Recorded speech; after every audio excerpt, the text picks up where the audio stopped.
सही, चीज़ें बेहतरी की तरफ जानी चाहिए। साथ ही रहेगा आमिर ज़िया साहब, पीपल्स पार्टी के रहनुमा हसन मुर्तज़ा ने ज्वाइन कर लिया। हसन साहब, आप क्या समझते हैं, चीज़ें बेहतरी की तरफ जाएंगी आज जबकि इलेक्शन कमीशन की जानिब से 11 फरवरी की तारीख दी गई है सुप्रीम कोर्ट के रूबरू?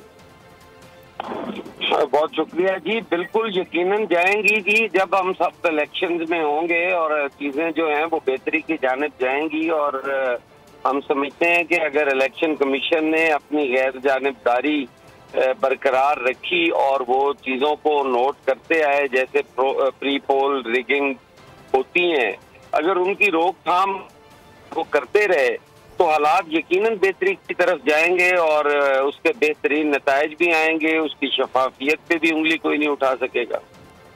अच्छा, आप क्या समझते हैं हसन साहब, ये जो 90 रोज़ का डिले जो हुआ, इसमें इलेक्शन नहीं हो सके, इसकी जिम्मेदारी किस पर आयद होती है? ये तो मैं समझता हूँ कि ये आइन की खिलाफ वर्जी है, वायलेशन है, और इस पे जो है वो आर्टिकल 6 भी लग सकता है।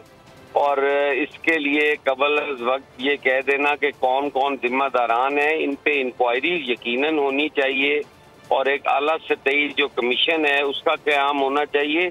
जो जो लोग भी आइन की वायलेशन में शामिल हैं उनके खिलाफ कार्रवाई होनी चाहिए, क्योंकि संगीन नौइयत का ये मुकदमा बनता है।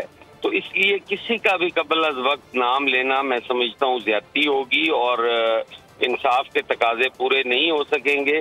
पहले इस पे तहकीकात करवाई जाए और उसके बाद उन जिम्मेदारान को जो है वो इंसाफ के कटहरे में लाया जाए। हसन साहब, आप तो कह रहे हैं कि तहकीकात पहले कराई जाएं, लेकिन अब से कुछ देर कबल पीपल्स पार्टी के रहनुमा फैसल करीम कुंडी हमसे गुफ्तगू कर रहे थे। उन्होंने कहा कि शायद नवाज शरीफ की वापसी की वजह से जो है वो ये इलेक्शंस लेट हुए हैं। सब्सक्राइब करें और बेल दबाएं ताकि कोई खबर रह न जाए।